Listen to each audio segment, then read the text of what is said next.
Hello everyone, this is Bronze League Gamer giving you another game of Sage versus DieStar in the Battle at Ministry of Win tournament, and this is DieStar's chance to break even with Sage. Sage did win the first game, and let's see if there can be some kind of success for the Terran player.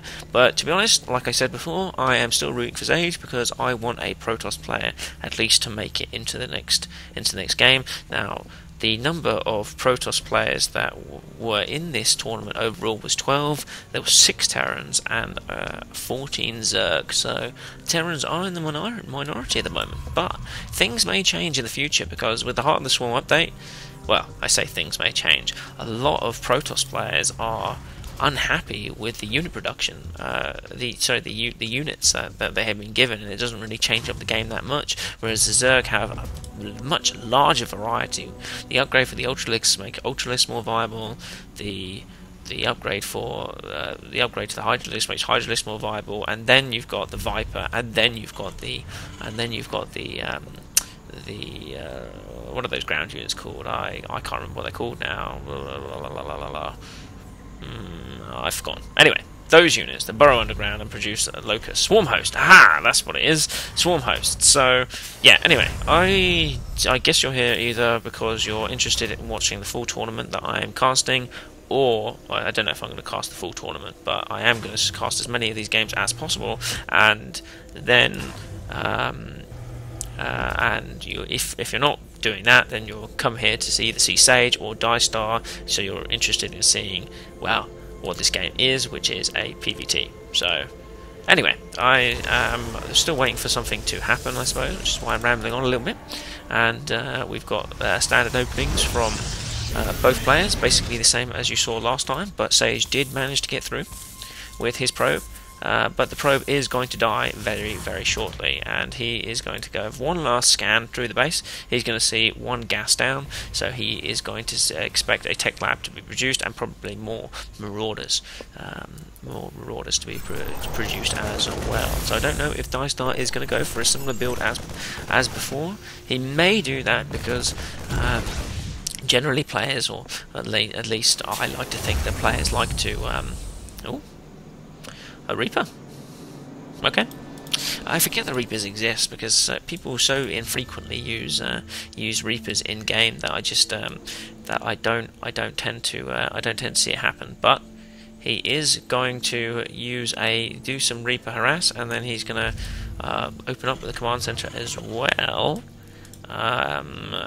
But there is now a Xenon. I know there's a stalker on the field and stuff like that. And I just don't know if the Reaper will be able to do sufficient damage, especially if the Reaper gets spotted early on. And ooh, it has been seen. So the Xenon may die. It's going to get chased down by the Reaper. And can we follow it?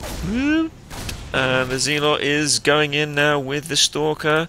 The Stalker up front will continue to follow the Stalker, and well, that wasn't very exciting. So I don't know why I decided to follow that, but the Reaper harass has failed.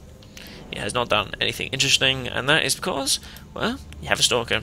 Stalker can kill a Reaper extremely easily, and only if Sage was taken by surprise could that have worked. But there are now plenty of Stalkers on the field, and DieStar is now, I assume he's just going to be taking the towers. I hope he's not going to be moving out with that. Yes, good job. So this game may last a little bit longer, and it's only been put DieStar a little bit behind, so you know it's not really the end of the world as we know it. And Sage is expanding. A little bit later than DieStar. He has got his command center up, and he is now upgrading it. And yeah, Sage is I don't know. I guess it's very hard to tell. He's producing more and more probes to try and get ahead of the game, and more units. Oh, a dark shrine is being produced by Sage, so he's definitely trying to mix it up as well. And bunker being placed, as you can imagine, at the at the front, and Sage's scouting probe gets destroyed, but what was he expecting, really? He was expecting to be able to try and get up to the orbital command, but I don't know if he saw the... he did not even see anything, so he doesn't even know if a bunker is there or not. Well, you can assume that it is. And the Dark Shrine is going to go through, and he may, with the supply depots down, be able to do some damage with them.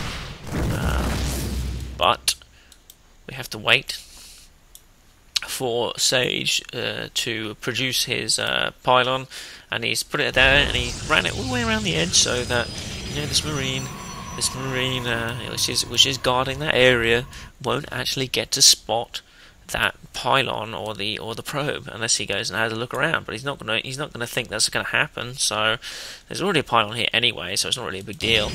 Lots of pylons being placed, and here come the Dark Templar.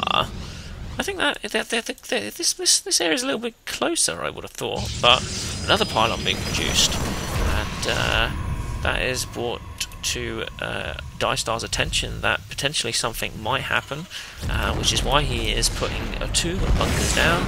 And now DieStar thinks that it's not going to happen now because he saw the cancellation of that pylon, but that doesn't mean anything. I guess well, he's seen that there's no units or whatever. So where are those Dark Templar? They're just sitting there. He's not doing anything with those Dark Templar. He's producing a warp prison, so he's just going to drop. He's going to just drop them in, and there is not much saved energy at all for DieStar, so he could actually move in and do some serious damage with the Dark Templar. And yes, DieStar is moving out now. And he's looking around for those pylons, and he's going to destroy the pylons. And what have we got going on? So the warp prism is now produced. Hopefully it does not get scouted. Hopefully that Dark Templar didn't get spotted by the factory. And once again, could get spotted there. He's trying to confuse him. Because of course there are two Dark Templar which are going to be going down here, and there's a lot of action going on all over the place. One drop going down over here, a drop for Sage with 4 Dark Templar now. Missile turret is being produced, and is that Dark Templar going to survive? No, it doesn't. But there is one more, and oh dear, that was poor effort. And here comes the drop for DieStar right here. It has been spotted. Is anything going to get dropped by Sage? Sage is quickly running up the ramp. Probe's being transferred. He's going to see the robotics bay. He's not going to go for the robotics bay. 1 Dark Templar in the back, killing the units, and yeah, some hull damage was done to the Nexus. Sage is lagging behind now. I think I feel like 104 supply to 78, which is quite bad, but there's still fresh warp in ready and waiting. Colossus is being produced as well, and another one I guess will be produced as well, because Colossi are king in this kind of matchup as long as the Vikings aren't being produced, and there are no Vikings being produced at the moment. But DieStar should have seen the tech there. Did he see the tech? Yeah, he did see the tech, so he knows that. He knows that Colossi could easily happen. He didn't see any out in the field though, so I guess he's deciding to stock up on medevacs first and then potentially go for Vikings. Do you want to go for Vikings? I think it's a good idea. I would recommend going for Vikings right now, because there are going to be 2 Colossi ready and waiting for when he starts, and we've got some force fields that are going to be able to be produced by the sentries and stem, but then run away from DieStar. So 3 Marauder kills, but at the cost of two force fields, which is a little bit over the top, I think. But okay, okay, whatever. And then we've got 2 Colossi ready and waiting to destroy DieStar's armies. And now he's decided to produce some Vikings, because he realises that perhaps it's a good idea to have some Vikings. And it is a very good idea, because there isn't really that much aerial support for Sage. How many Stalkers has he got? He's got 5 Stalkers, and they're just hanging out over there to prevent any drops. But he doesn't have too many.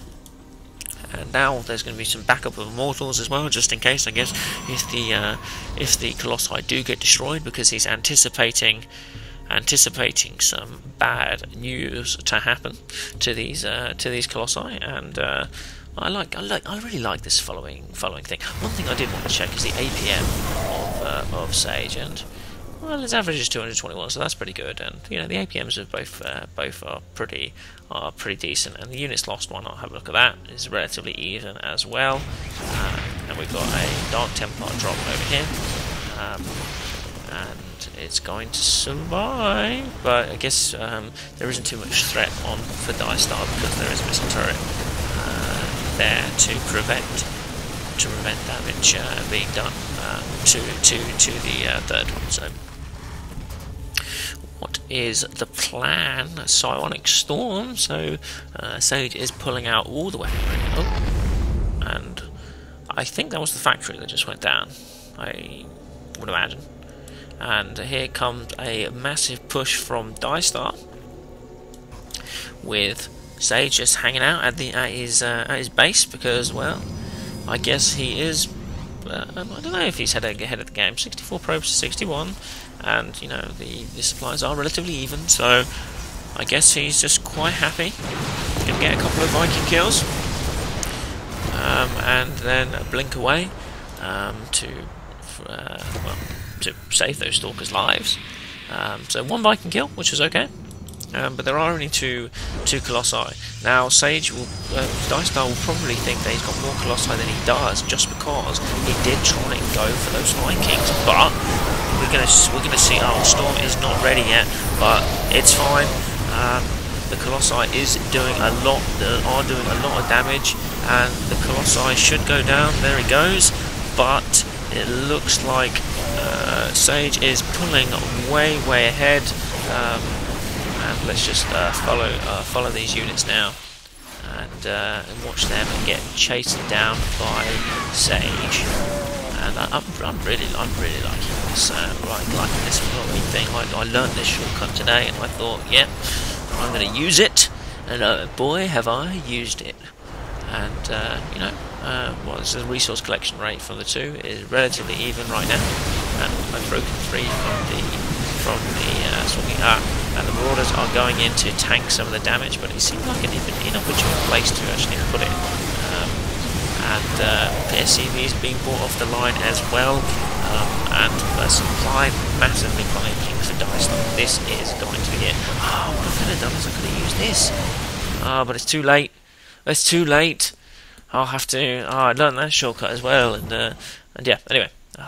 That is it. DieStar loses, so Sage wins his third set of game. Third set or second set? That was the second set of games. So there is another set somewhere. But I'm going to take a break from Sage now. I'm going to take a break from recording Starcraft now. And once again, if you like my games, please like them. Please subscribe. And you know, I hope to continue to bring you some great casts. Thank you very much, and we'll see you guys next time. Oh God, I sound like Husky. Not that I have anything against Husky, but I will see you guys in the next game.